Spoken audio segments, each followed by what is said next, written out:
kasih Tuhan. Bicara ya Tuhan pagi hari ini kepada umat-Mu. Bicara Tuhan. Sesuatu yang membuat kami bisa terobos tirai yang sudah Engkau belah itu. Demi nama Tuhan Yesus. Demi nama Tuhan Yesus.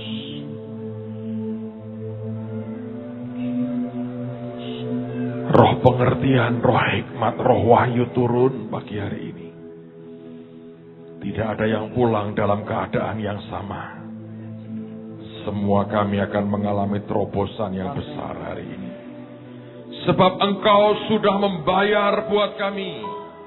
Engkau sudah tuntaskan buat kami. Biar kami mengerti apa yang sebenarnya ada di belakang tabir itu. Terima kasih Bapa. Untuk kemuliaan nama-Mu Yesus. Di dalam nama Tuhan Yesus. Semua kita berkata, amin. Silakan duduk dalam hadirat Tuhan, saudara. Markus pasal yang ke-15. Injil Markus pasal yang ke-15. Lihat pada ayat yang ke-33 sampai dengan ayat yang ke-39. Markus 15 mulai ayat yang ke-33. Pada jam 12 kegelapan meliputi seluruh daerah itu dan berlangsung sampai 3 jam atau jam 3, maaf.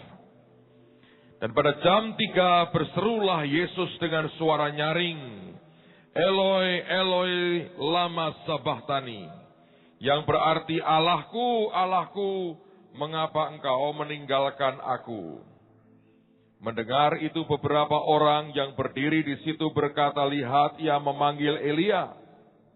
Maka datanglah seorang dengan bunga karang mencelupkannya ke dalam anggur asam, lalu mencucukkannya pada sebatang buluh dan memberi Yesus minum serta berkata, baiklah kita tunggu dan melihat apakah Elia datang untuk menurunkan dia. Lalu berserulah Yesus dengan suara nyaring dan menyerahkan nyawanya. 38. Ketika itu tabir bait suci terbelah dua, dari atas sampai ke bawah. Waktu kepala pasukan yang berdiri berhadapan dengan dia melihat matinya demikian, berkatalah ia, sungguh orang ini adalah Anak Allah. Kematian Yesus membuat tabir yang menutupi ruang Maha Kudus terbelah. Dan Alkitab mengatakan dari atas ke bawah. Yang membedakan kekristenan dengan yang lain ialah bahwa kekristenan bukan hasil pencarian manusia. Tapi kekristenan merupakan pencarian Tuhan terhadap manusia. Kekristenan bukan pencarian manusia terhadap Tuhan, tapi kekristenan merupakan pencarian Tuhan terhadap manusia. Karena itulah tabirnya terbelah bukan dari bawah ke atas, tapi dari atas ke bawah. Dari pihak Tuhan yang membelah atau membuka atau mengoyak akan tirai atau tabir itu. Kalau Anda baca perjanjian lama, ketika satu kali di Betel Yakub bermimpi dan dia melihat ada tangga naik sampai ke surga. Maka kalau Anda membaca Alkitab bukan dikatakan malaikatnya adalah turun naik. Tapi malaikatnya adalah, Alkitab mengatakan malaikatnya turun dan naik, bukan naik dan turun. Artinya dari tempat yang maha tinggi, dia turun terlebih dahulu. Bukan dari bawah naik ke atas. Karena kekristenan bukan merupakan inisiatif manusia, tapi inisiatif Tuhan. Dan yang membelah tabir itu bukan karena manusia, tapi dari atas turun ke bawah dikoyakkan. Karena Tuhan mau berkata, Tuhan yang mengoyak dan membuka dan merobek akan tabir yang selama ini menutupi akan ruang Maha Kudus. Pertanyaannya adalah setelah kematian Yesus dan tabirnya mulai terkoyak. Apa yang ada di hadapan atau di dalam tabir itu? Mari kita lihat Ibrani pasal yang ke-9. Kalau Anda mendengarkan akan khotbah yang kemarin saya sampaikan di radio, ini ayat sudah saya bacakan kemarin. Lihat lagi Ibrani 9 ayat 3 sampai dengan ayat yang ke-5. Ibrani pasal 9 ayat 3 sampai dengan ayat yang ke-5. Ibrani pasal 9 ayat 3, ayat 4 dan ayat yang ke-5. Di belakang tirai yang kedua terdapat suatu kemah lagi yang disebut tempat yang maha kudus. Di situ terdapat mezbah pembakaran ukupan dari emas dan tabut perjanjian yang seluruhnya disalut dengan emas. Di dalam tabut perjanjian itu tersimpan yang pertama, buli-buli emas berisi mana. Yang kedua, tongkat Harun yang pernah bertunas. Dan yang ketiga, loh-loh batu yang bertuliskan perjanjian. Dan di atasnya kedua kerub kemuliaan yang menaungi tutup pendamaian. Tetapi hal ini tidak dapat kita bicarakan sekarang secara terperinci. Saya ingin ajak kita fokus kepada 3 hal yang ada di dalam tabut Tuhan yang terletak di belakang tabir atau di belakang tirai. Dengan cepat saya mau ulang apa yang tadi malam saya sampaikan lewat radio. Yang pertama, Tuhan mengatakan ada mana. Ada buli-buli emas yang di dalamnya ada mana. Itu sudah sebuah keajaiban. Tahukah saudara bahwa mana itu tidak pernah bisa disimpan? Kalau orang Israel bangunnya terlambat, ketika kena matahari, mana itu meleleh, mencair dan menguap dan hilang. Kalau dia membawa atau menyimpan terlalu banyak, maka membusuk. Jadi mana itu sebetulnya tidak pernah bisa disimpan. Simbol bahwa Tuhan memberi kita di padang gurun sekedar cukup atau just enough. Tapi ketika dia ada di dalam tabutnya, maka lihatlah dia disimpan dalam buli-buli emas. Dan Alkitab berkata isinya mana. Maka saya percaya mana yang di dalam itu tidak hilang, tidak musnah, dan juga tidak mencair, dan tidak busuk.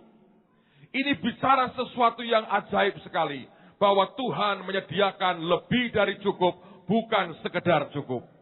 Tapi yang kedua Alkitab mengatakan ada tongkat Harun yang pernah bertunas. Saudara sekalian, suatu hari orang-orang Israel berontak dengan Tuhan. Para pemimpin mengatakan, apa benar Harun yang dipilih jadi imam besar?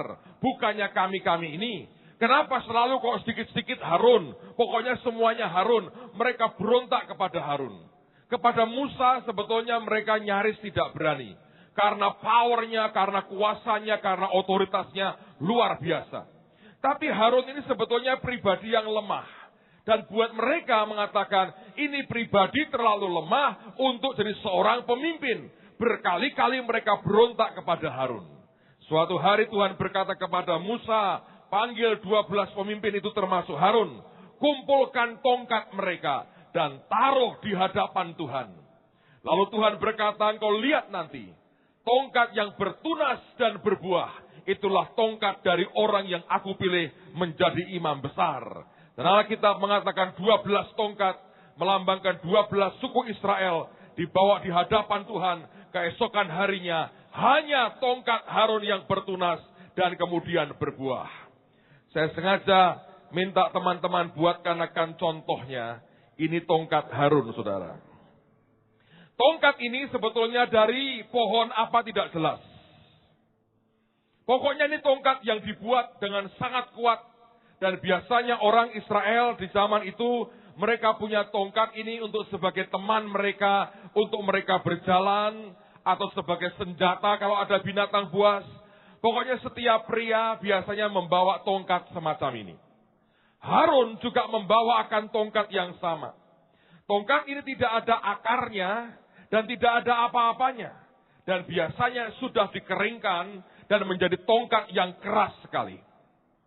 Yang menarik adalah tongkat yang tidak ada akarnya di hadapan Tuhan bisa bertunas dan bahkan berbuah.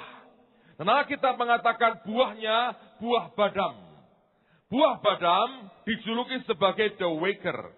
Atau seperti ayam jago adalah the waker juga. Binatang yang setiap kali berkokok memberikan tanda hari baru sudah datang. Maka pohon badam di Israel juga demikian. Sebelum buah-buah yang lain itu berbuah, maka yang berbuah pertama kali adalah buah badam. Begitu buah badam itu mulai muncul, orang berkata, musim buah-buahan segera akan tiba. Tuhan mau berkata, di dalam hadiratnya, di dalam hadapan Tuhan, maka sesuatu yang tidak punya akar sama sekali bisa ada kehidupan. Tuhan mau berkata, ada banyak orang yang hidupnya seperti tongkat Harun. Tidak ada akarnya, tidak ada kekuatan untuk menyerap apapun, tidak bisa ngapa-ngapain, dan bahkan orang berkata, ini tongkat sudah mati dan tidak ada kehidupan. Tapi Tuhan mau berkata, di belakang tabir itu ada tongkat-tongkat yang orang berkata, sudah mati, tidak ada kehidupan, tapi di hadapan Tuhan, engkau akan bertunas, engkau akan berbuah, dan buahnya yang paling cepat yang Tuhan berikan, akan Dia berikan dalam kehidupan kita. Ini masa percepatan orang yang percaya. Ketika tabirnya terbelah, maka engkau akan mendapati hidupmu bukan sekedar cukup, tapi lebih dari cukup. Yang kedua, hidupmu tidak akan kering, engkau akan bertunas, engkau akan berbuah, dan buah yang Tuhan berikan, yang tercepat, yang Dia bisa berikan dalam kehidupan kita, dan semuanya ada di belakang tabir itu, dan tabirnya sudah dikoyak buat Anda dan buat saya. Saya berdoa Anda tangkap ini. Sebab ketika Tuhan berkata, sampai karena tabir yang terkoyak, maka saya mengerti apa yang Tuhan mau bicarakan buat kita hari ini. Sesuatu yang ilahi sudah Dia kerjakan 2000 tahun lalu. Dan sudah waktunya orang percaya hari ini menikmati mana yang tidak dengan cepat membusuk, mana yang tidak mencair, mana yang bisa engkau simpan, yang memberikan kepada kita more than enough. Selama ini mana kita just enough, sekedar cukup. Dia berkata tidak lagi. Kalau engkau percaya, aku sudah koyakkan tabir itu, maka ada mana yang abadi Dia berikan buat kita. Kalau engkau merasa hidupmu seperti tongkat yang sudah kering dan tidak ada akarnya, logikanya mengatakan tidak mungkin. Tapi engkau ada dalam hadiratnya, tiba-tiba engkau akan bertunas dan engkau akan berbuah. Dan kalau itu terjadi, itu karena dari pihak Tuhan, dan Dia sudah buka tabir itu supaya tongkat ini bertunas dan engkau mulai menikmati akan buahnya. Dan yang ketiga yang ajaib adalah adanya tabut Tuhan di sana. Di dalamnya ada 2 loh batu yang berisi perjanjian Tuhan. Dan saya mau berkata, ada kuasa firman yang dahsyat yang Tuhan mau sampaikan dan berikan buat kita. Pertanyaannya sekarang adalah, bagaimana caranya ketika hal itu menjadi sebuah realita? Bagaimana apa yang Tuhan janjikan dan sediakan buat kita menjadi sebuah realita? Karena selalu pergumulannya di situ. Antara apa yang Tuhan janjikan dengan realita yang kita alami, buat banyak orang ada sebuah jurang pemisah yang terlalu dalam dan terlalu lebar untuk diseberangi. Dan saya hari ini sampaikan 2 hal yang sangat simpel. Dan saya berdoa akan membuat kita mengerti di mana sebetulnya letak persoalannya. Yang pertama, Anda harus mengerti, ketiga hal tadi, mana yang bisa abadi. Tongkat tanpa akar bisa bertunas, bisa berbuah. Kemudian ada 2 loh batu, rema Tuhan yang dahsyat. Apa yang membuat 3 hal ini kita bisa nikmati? Anda harus ingat, ketiga-tiganya ada di dalam tabut perjanjian. Dan di atasnya ada 2 keruk. Dan di antara dua kerub itulah Tuhan bertahta, Tuhan diam, Tuhan bicara kepada anak-anaknya. Hal pertama yang sangat-sangat mendasar dan tidak boleh hilang dalam kehidupan kita adalah Anda harus bergaul dengan roh Tuhan dan tinggal dalam hadirat-Nya. Itu saja. Seandainya orang Kristen tinggal dalam hadirat Tuhan, kenal dengan Tuhan, bukan dalam teori, saudara. Itu akan membuat perbedaan yang luar biasa.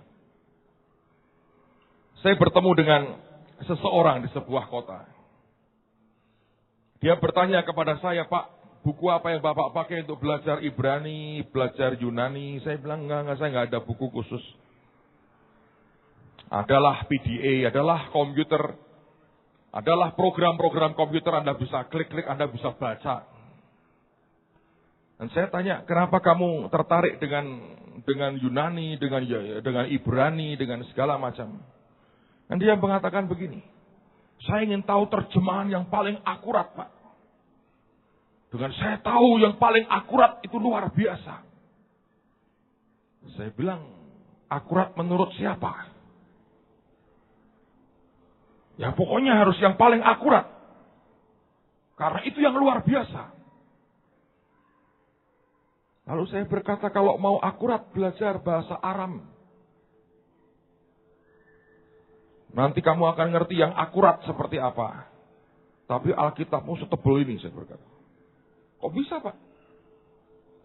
Satu kata dalam bahasa Ibrani atau Aramik itu terjemahannya tidak satu kata dengan satu kata.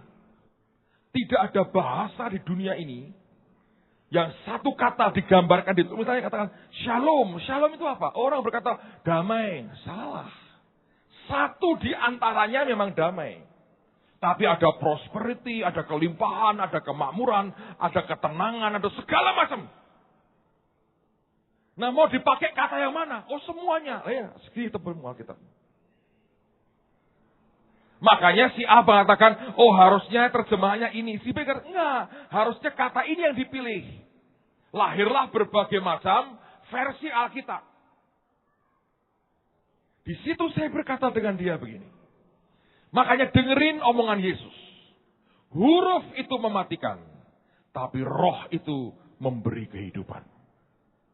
Apapun yang tidak disentuh oleh roh Tuhan, mati.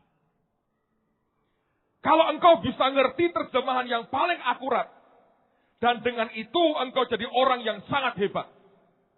Saya berkata seharusnya di dunia ini, orang paling kaya, orang paling berhasil, orang paling berkuasa, orang paling hebat di dunia ini, cuma satu, teolog.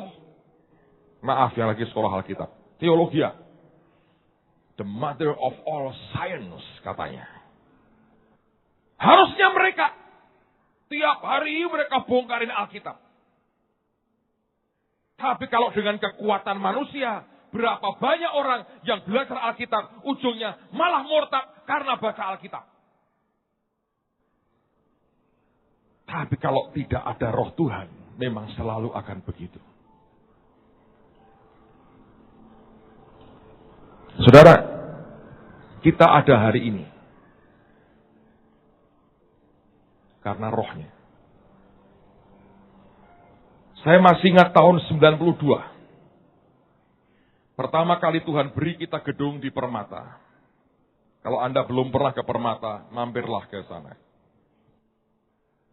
Pada waktu kami dapat gedung itu, saya lihat kagum sekali. Itu besar buat kami.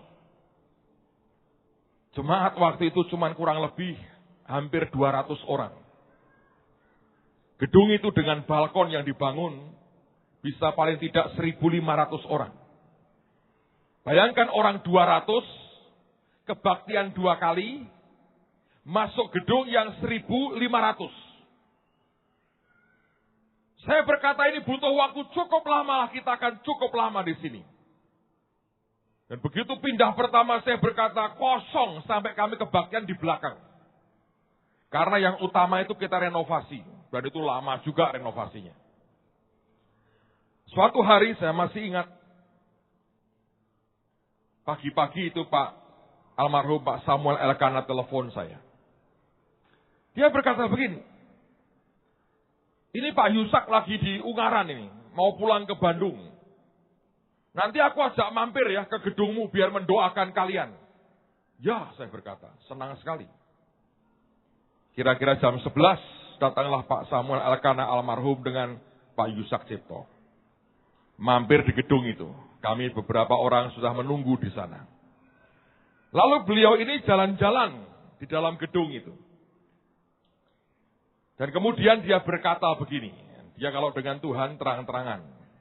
Kalau kita seringkali tidak terang-terangan, kita mencoba menutupi banyak hal. Orang Tuhan aja mengoyak tabir, kok Anda jahit tabir, saudara. Dengan Tuhan jangan dijahit lagi tabirnya. Sudah dikoyak Tuhan, jangan dondomi tabir. Tiap hari, kamu ngapain dondomi tabir, supaya orang ketok sama Gusti Allah. Percuma, saudara. Oh dari pihak dia dikoyak, kok dari pihakmu Anda dondomi. Enggak Pak, biar bagus tak sulam, orang usah saudara. Koyakkan, buang, ambil dalamnya, amen. Nah dengan Tuhan, beliau ini terang-terangan ngomongnya begini saudara. Tuhan, hambamu Agung ini jemaahnya sedikit.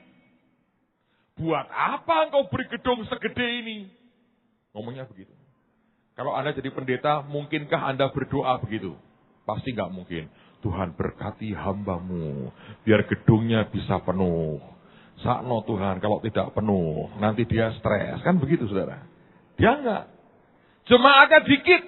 Kenapa engkau beri gedung segede ini? Buat apa? Tapi Tuhan itu baik. Saya masih ingat Tuhan berkata dengan dia, tempat ini akan penuh. Dia ngelihat jemaat cuma 200, tempat 1.500 kan tekornya banyak saudara. Lalu kemudian dia bertanya, bagaimana caranya bisa penuh? Dan di situ keluar satu ayat di Injil Lukas. Dan ayatnya berkata, dan mata semua orang akan memandang kepadanya. Lalu itu yang beliau sampaikan kepada saya. Setelah dia mendoakan kami, dia pulang. Saya baca ayatnya.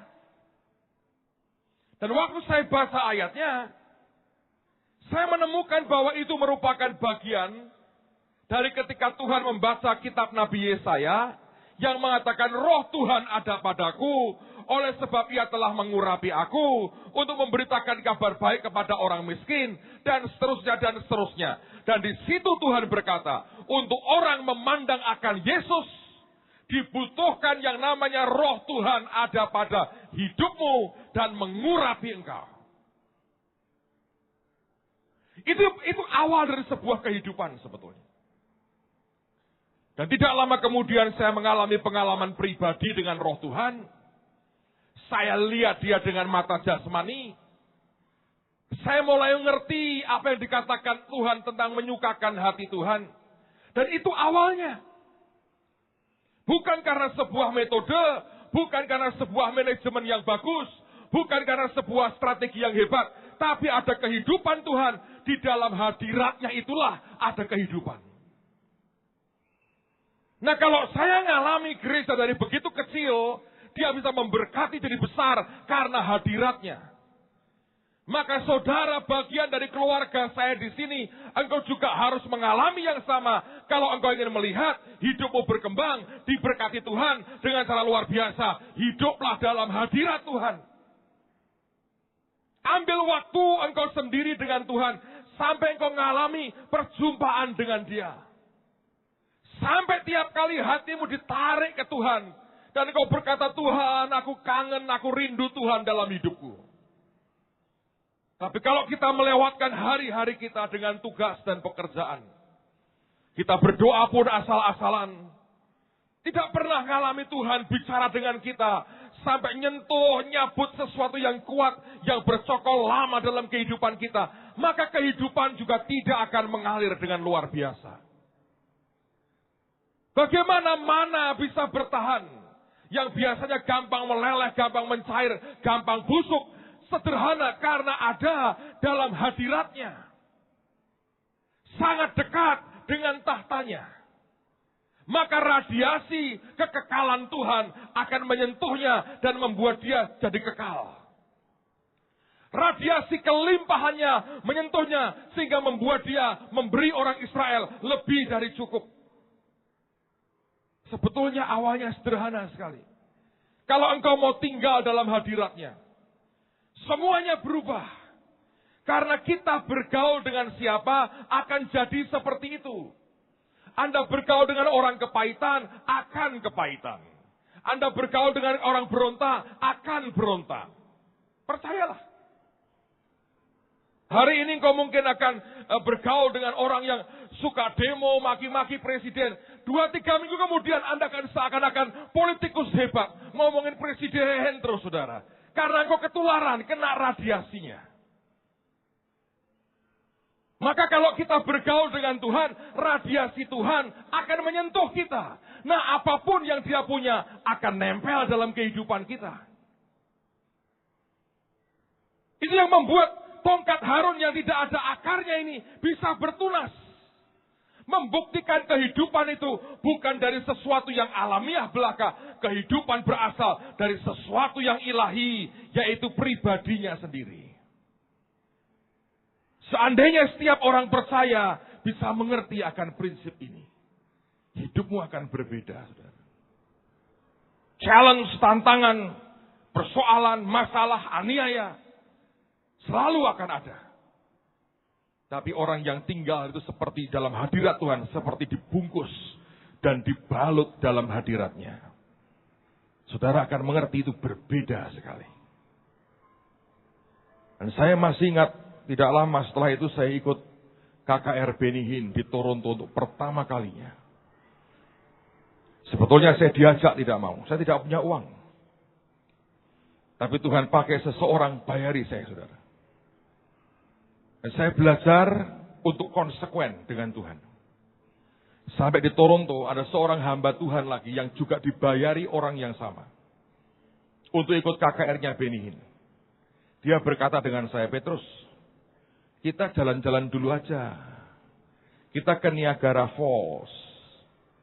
Nah, besok kita baru KKR Benihin. Ini kan langka. Bisa sampai ke Toronto begini. Ini keajaiban dunia itu Niagara Falls. Saya berkata, boleh.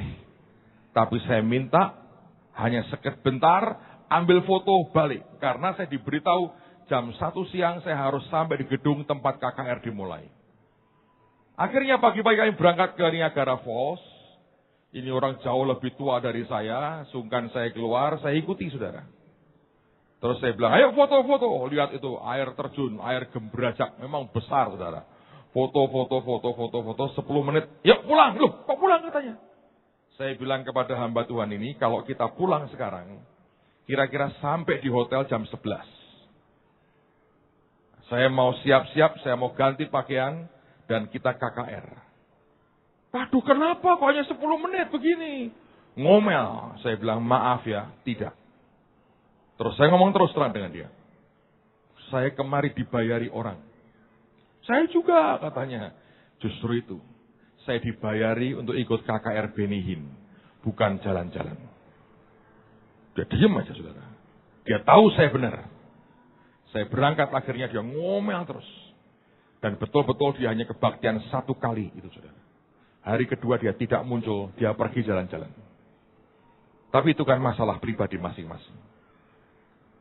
Saya sampai di sana, singkat cerita. Itu pintu ditutup semua, hanya pintu panitia yang masih terbuka. Saya lihat ribuan orang antri di luar. Dingin September, saudara. Saya lari ke pintu nomor 6, ngomong ke orangnya. Di daftar nama saya ada, dimasukkan. Dan saya diberi duduk nomor 2 di paling depan. Di sebelah saya pendeta gereja Indonesia yang di Toronto. Belum ada orang, yang ada cuma orang lighting, orang sound system yang ngecek semua. Karena kebaktian jam 7, jam 1 siang saya sudah di situ. Tapi saya bersyukur, saya grateful sekali. Daripada saya kademen di luar berdiri dengan ribuan orang. Yang tidak pernah saya duga adalah jam 5 sore. Waktu itu choirnya baru latihan. Latihan itu kan salah-salah. Mereka baru nyanyi 1 lagu, 1 kalimat nyanyikan. Saya masih ingat mereka nyanyi lagu Nothing is impossible if you put your trust in God. Dan baru mereka nyanyi lagu itu, saya lihat dengan mata saya. Ada seperti liquid yang turun ke bawah. Dan begitu nyentuh badan saya nangis kayak anak kecil, saudara. Dan di situ saya sadar. Saya bilang, Tuhan, ternyata aku kehilangan Engkau. Selama ini aku banyak bicara tentang Engkau. Tapi aku tidak kenal Engkau sebagai pribadi. Nggak pernah ngerti. Saya sudah khotbah kemana-mana, saudara. Saya sudah nginjil sampai muter-muter Indonesia. Saya sudah ke luar negeri karena Injil. Tapi hari itu ketika saya bersentuhan dengan yang aslinya dia. Saya nangis seperti anak kecil. Saya bilang, Tuhan, belum pernah aku bertemu dengan yang seperti ini. Selama 2 hari KKR luar biasa. Tapi tiap malam saya nyaris tidak bisa tidur. Gelisah hati saya. Saya bilang, kok bisa ya kau pakai orang seperti ini. Sedang kami itu merintis persekutuan, gereja, isinya ribut, gegeran, tok rapat, orang karo-karo pernah rapat, saudara. Rapat tok isinya ribut. Nanti kalau ini ya, belakang ngomongnya lain. Capek bener, saudara. Sudah berapa kali mau tak tinggal sebenarnya gereja, percuma diurusi, ribut tok isinya. Urusan apapun geger, ribut, ngomong di belakang itu neraka buat saya. Tapi hari itu saya ketemu dengan Tuhan. Saya bisa lihat semua diributkan, sampah semua. Tidak lebih dari sekedar ego, ambisi, gengsinya orang. Setiap kali Anda ketemu dengan yang asli, saudara. Kebongkar semua yang di sini. Malunya luar biasa. Anda pernah malu dengan Tuhan akhir-akhir ini? Kalau belum pernah, berarti Anda belum pernah ketemu dengan yang aslinya. Dan selama 2 hari saya nggak bisa tidur. Hari terakhir sampai jam 3 pagi lebih. Menjelang fajar. Saya bilang, Tuhan, kok bisa orang ini kau pakai begini? Dan saya masih ingat Tuhan berkata, Dia tahu bagaimana menyukakan hatiku. Kalau engkau belajar menyukakan hatiku, aku akan turun dan kerja dalam hidupmu. Saya pulang ke Semarang, teman-teman saya tanya, apa oleh-olehnya dari Benihin? Saya tidak cerita mujizat, saya hanya berkata, menyukakan hati Tuhan. Saya diketawain, saudara. Wah, bahasa Semarang. Nek ngono tok ya ngerti, nyenangkan hati Tuhan wis suwe kuwi. Ngerti aku nek ngono tok. Saya hanya berkata begini, mungkin kamu mengerti. Tapi ternyata saya baru ngerti sekarang. Ini menurut saya sampai sekarang tidak banyak orang mengerti. Tapi itu awal dari sebuah perubahan. Karena saya masih ingat pada waktu itu kami ada doa malam. Dari pagi Tuhan berkata puasa. Saya puasa dari pagi, saya tutup pintu kamar saya, tidak terima telepon, tidak terima tamu. Dan waktu saya masuk di kamar saya, baru menyanyi satu lagu. Tiba-tiba kaget saya, cahaya lampu di kamar saya berubah total. Dan saya lihat satu figur itu berdiri di situ. Kemilaunya luar biasa. Tulang saya seperti hilang. Saya nyandar di tembok, lemes sekali. Dan saya ngomong, Tuhan, kalau lebih kuat lagi aku pasti mati. Saudara ngerti? Dan dia mulai bicara. Dan ada yang pecah di pikiran saya. Das pecah. Dan tiba-tiba saya sadar. Dia itu pribadi. Bukan zat. Yang punya perasaan, yang punya selera, yang punya kehendak.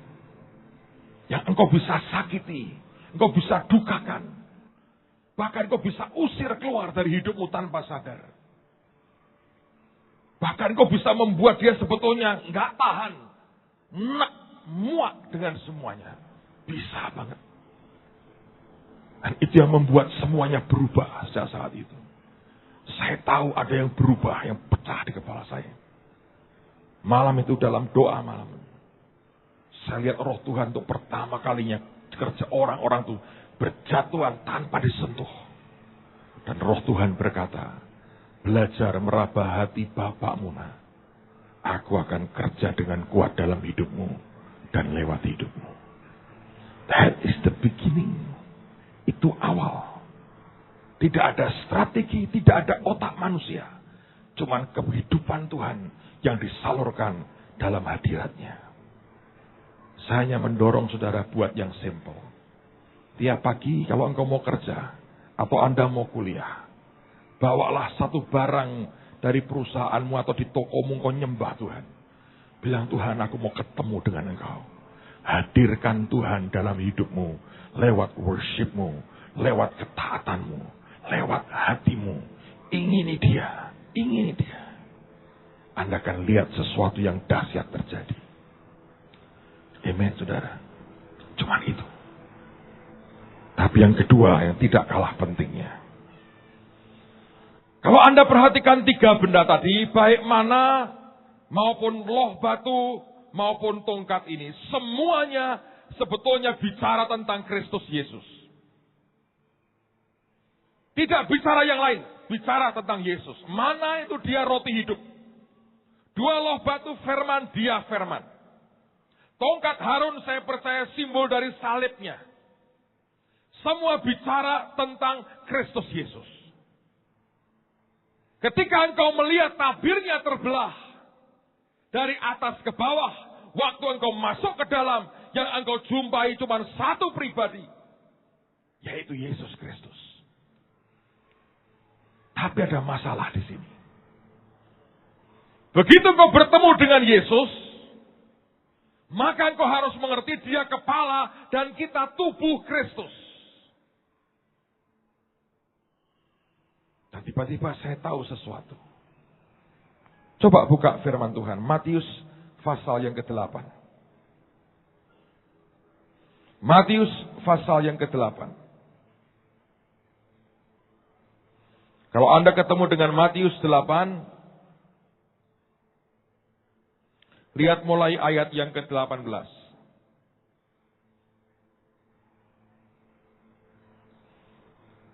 Matius pasal yang ke-8, ayat yang ke-18 mulai.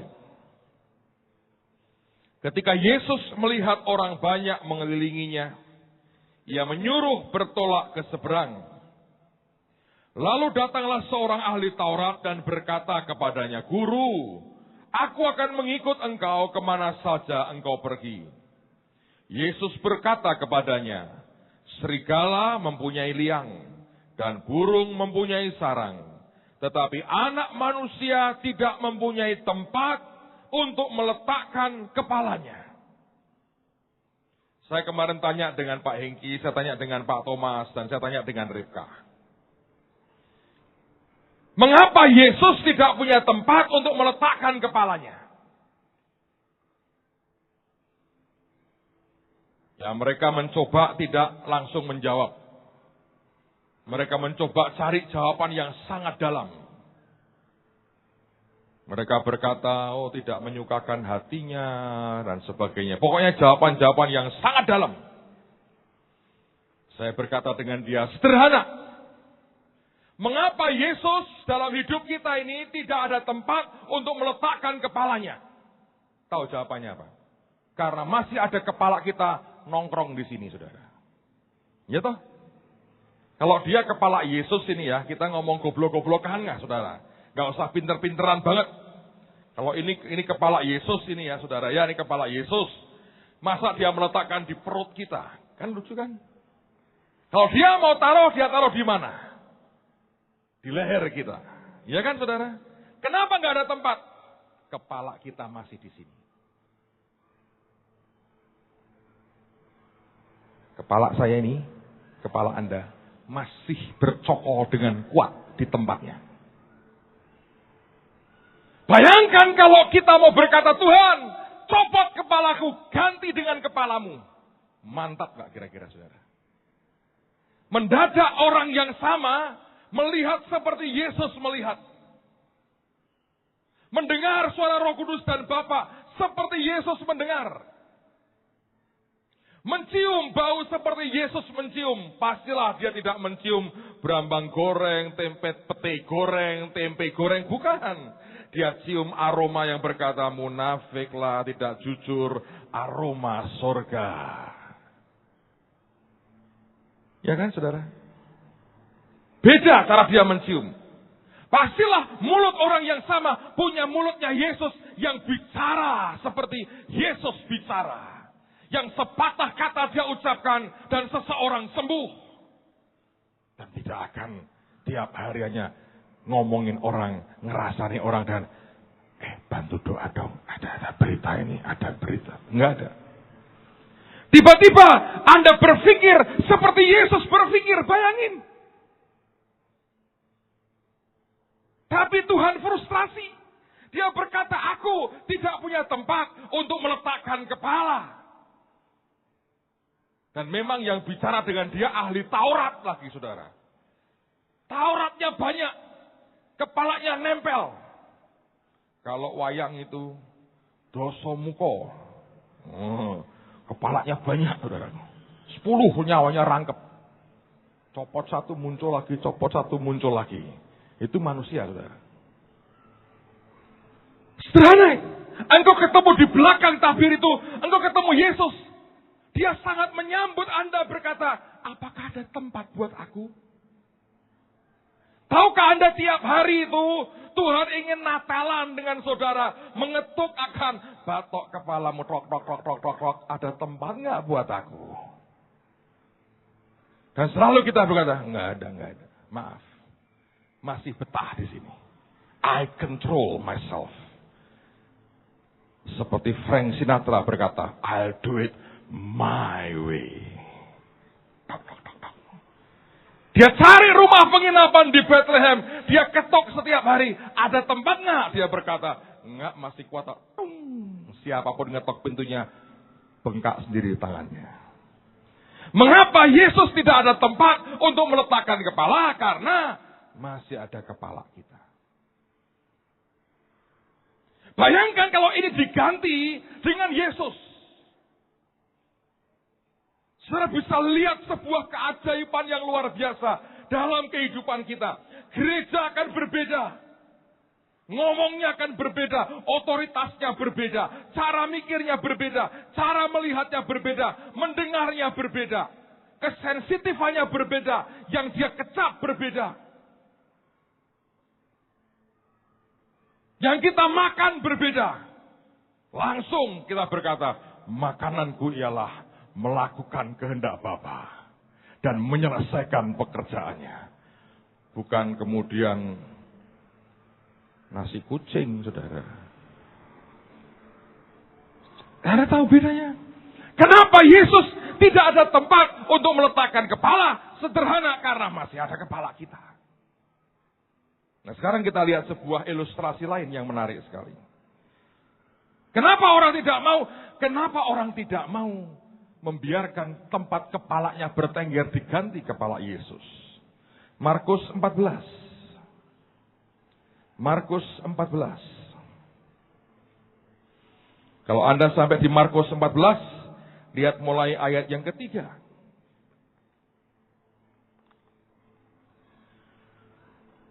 Ketika Yesus berada di Betania, di rumah Simon si kusta dan sedang duduk makan, datanglah seorang perempuan membawa suatu buli-buli pualam berisi minyak narwastu murni yang mahal harganya. Setelah dipecahkannya, apanya saudara? Leher buli-buli itu. Dicurahkannya minyak itu ke atas kepala Yesus.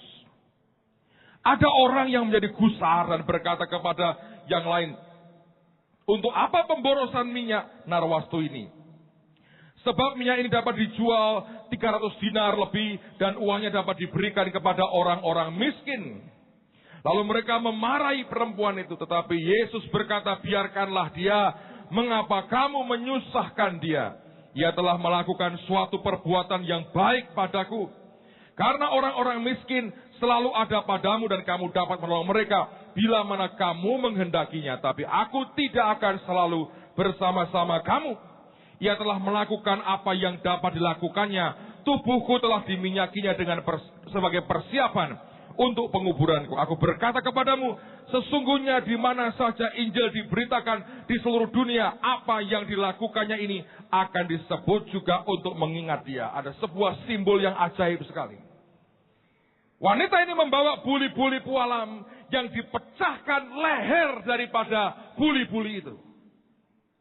Kalau lehernya dipecahkan, kepalanya copot. maka narwastu yang mahal dari hidupnya akan terpancar keluar.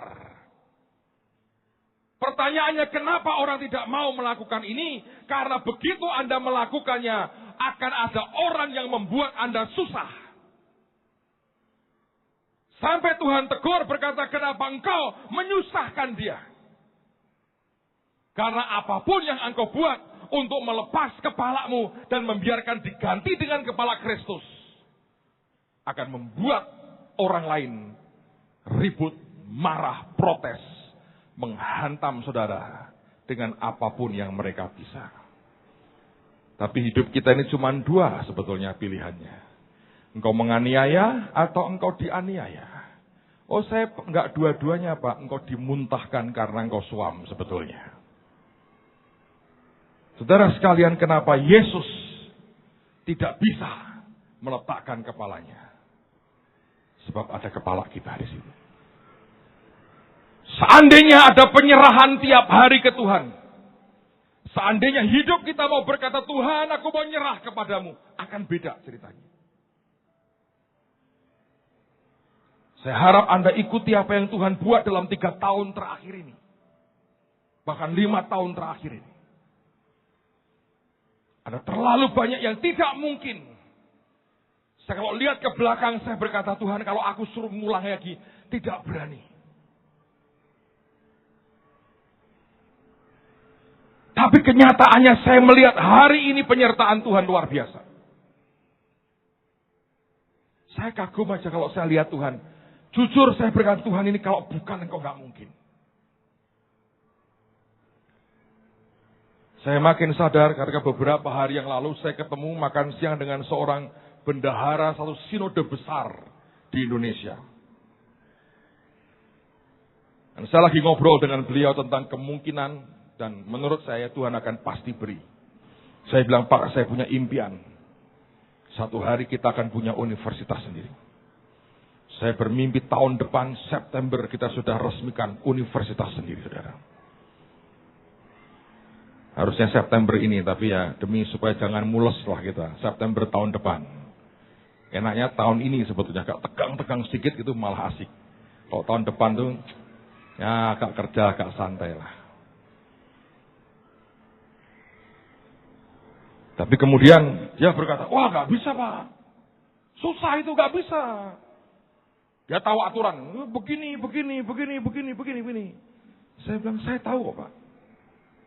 Tapi saya buat sekolah itu cuma 6 bulan. Hah? Mana ada? Lah, kowe iki wong Kristen apa ora? Saya bilang. Kristen, tapi enggak begitu, Pak. Iya sih. Karena kepala kita masih bercokol di sini, saudara. Coba diganti kepalanya Yesus. Yang berkata, nothing is impossible. Ya kan, saudara? Adakah yang terlalu sukar bagiku? Ngomongnya beda. Karena kepalanya kepala kita, ngomongnya lain. Nggak mungkin. Duitnya siapa? Uang monopoli bisa. Duitnya baik kok. Bukan, Mbah Abraham memberkati kita, saudara. Tenang aja. Selalu akan begitu karena kepalanya bukan kepalanya Yesus. Jadi ngomongnya lain. Di situ saya kaget, saya bilang, Tuhan, berapa banyak orang bisa percaya dan dia berkata itu loh masalahnya. Coba kalau lebih banyak orang membiarkan aku taruh kepalaku di hidup mereka. Ceritanya kan berbeda. Saudara, ini saya tahu ini butuh sebuah sacrifice besar. Tapi ini caranya. Dia berkata, gak datang ahli Taurat, aku mau ikut engkau Tuhan. Dia berkata gini, kamu terlalu penuh dengan dirimu sendiri. Ahli Taurat, ahli lagi, saudara. Dan dia berkata, anak manusia tidak punya tempat untuk meletakkan kepalanya.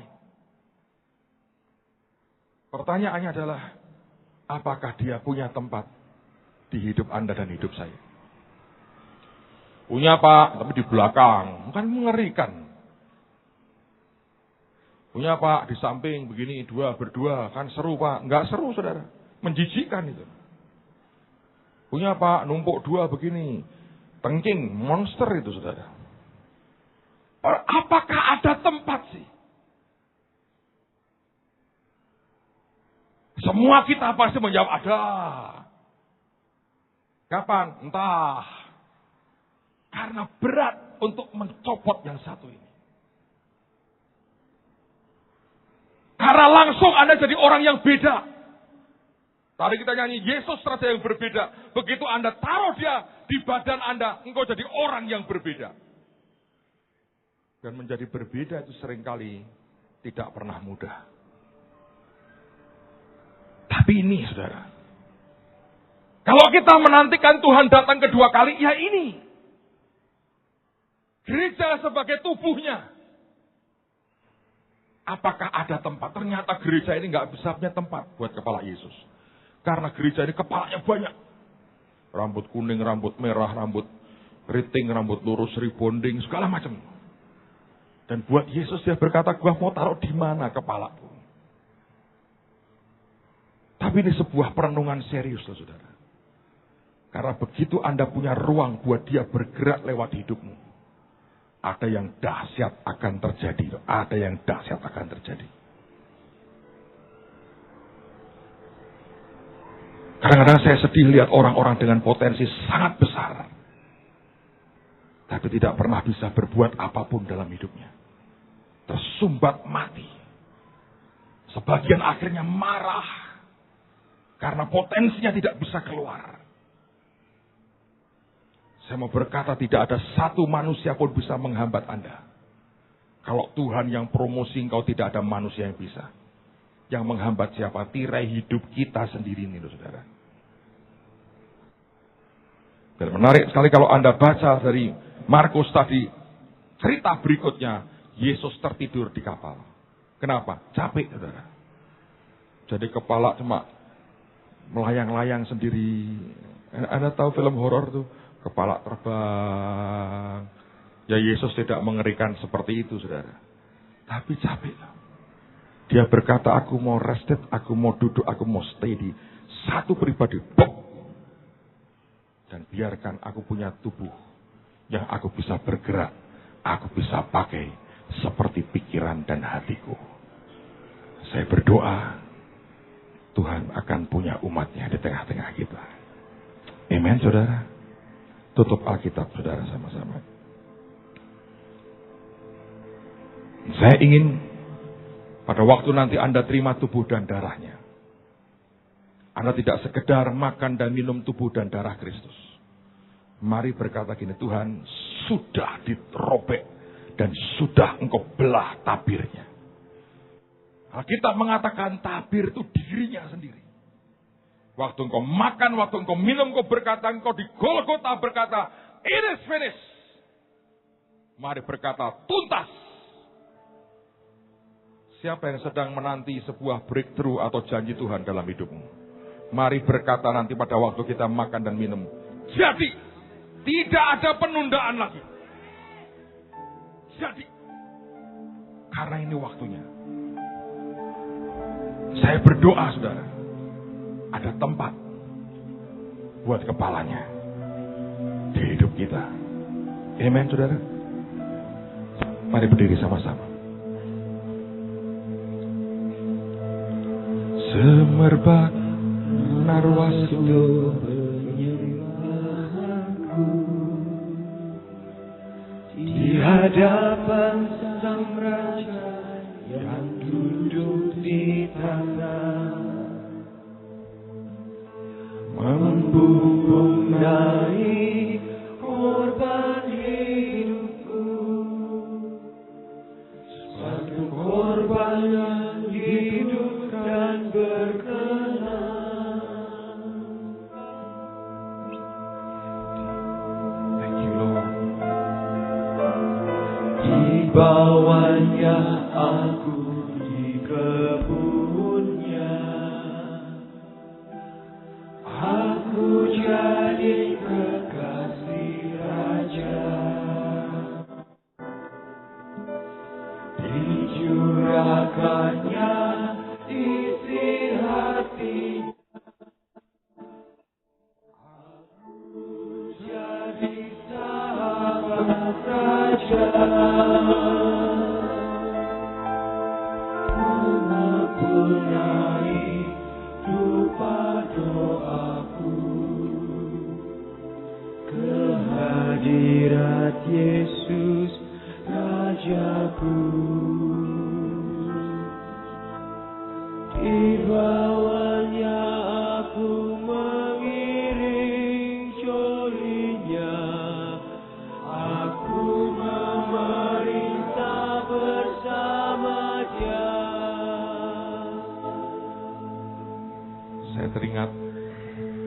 Sebelum ke Korea saya pernah cerita dengan saudara.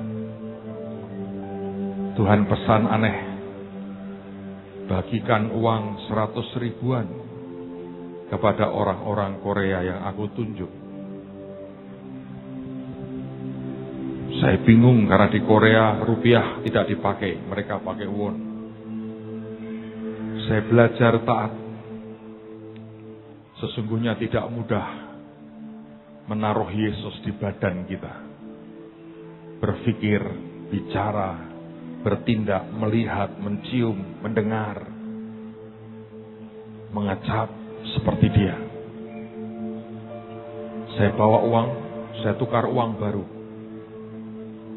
Dalam sebuah kesempatan hari Senin malam saya masih ingat, saya bagi itu uang ke 150 pendeta di Korea. Selesai saya khotbah. Rabu kami pulang. Dan Rabu yang sama ada satu orang Korea datang ke terbang. Dia berkata, sekolah ini butuh bantuan tenaga apa? IT, pertanian, bahasa, apapun. Dia bilang, saya diutus pemerintah Korea. Semua biaya hidup dan gaji mereka ditanggung pemerintah Korea. Kalau tidak ada perubahan, dapat dipastikan Juli nanti diterbang akan ada Expo Bahasa Korea, saudara.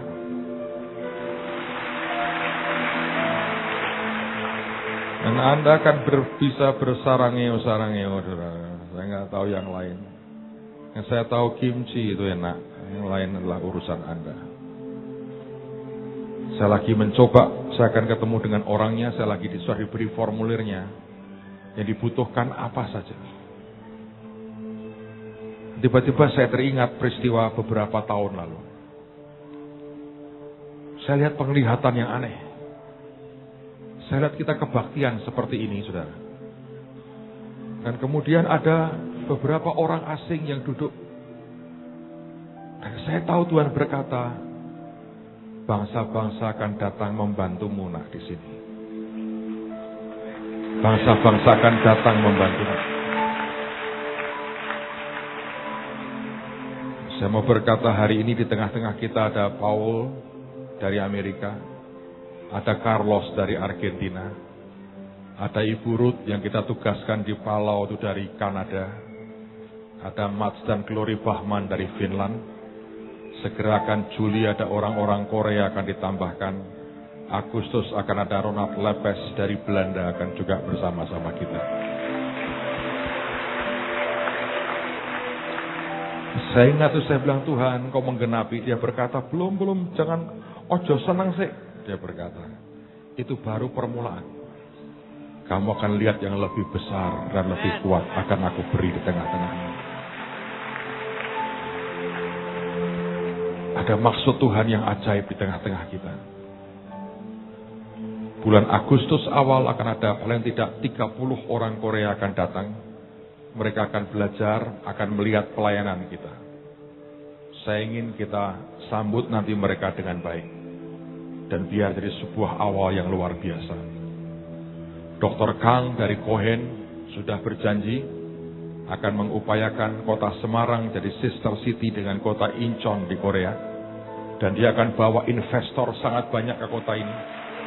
Lewat gereja. Dia berkali-kali berkata, you are my friend. Kalau kamu butuh apapun dari bangsaku, bicara saja. Bahkan yang kamu katakan tidak mungkin, tolong ngomong dulu ke saya. Kalau saya gagal, baru tidak mungkin katanya. Ajaib sekali. Dan minggu ini saya terima satu email yang lebih aneh lagi. Saya bilang, Tuhan ini Korea. Saya diberitahu saya diundang oleh sebuah gereja di Pasadena, Los Angeles. Bukan Pasadena, Manyaran lain lagi, saudara. Ya, itu perumahan lain lagi. Itu Pasadena, itu kota di Los Angeles di California. Kalau Anda pernah lihat di koran, di TV, tiap tanggal 1 ada karnaval bunga. Nah, itu di Pasadena. Itu tempat sebuah sekolah teologi besar namanya Fuller juga di situ. Temannya Pak Tim juga tinggal di situ dengan anak-anaknya. Ada sebuah gereja besar, saya tahu nama pendetanya sudah bertahun-tahun. Pendeta Cean, kalau Anda pernah dengar. Dia ikut dalam bagian dari Toronto Blessing. Dan dia minta saya khotbah di gerejanya bulan November nanti. Dan dia orang Korea Amerika. Aneh sekali. Modal cuman cepet jingan, saudara. Tapi nurut Tuhan membuka begitu banyak jalan dan membawa berkat yang luar biasa. Amen, saudara. Beri tempat buat kepala Yesus ditaruh. Kalau kita ini terlalu keras kepala kita, diketoki bertahun-tahun Tuhan mau Natalan tiap hari, bahkan goyang pun bunyi pun tidak, kenapa? Saking ngatose, kotak. Biarkan diganti dengan kepala Yesus, saudara. Anda akan bicara, Anda akan berpikir, engkau akan mendengar, semuanya akan seperti Yesus. Dan itu akan membuat perubahan yang radikal dalam hidup kita. Amen. Mari angkat tangan sama-sama.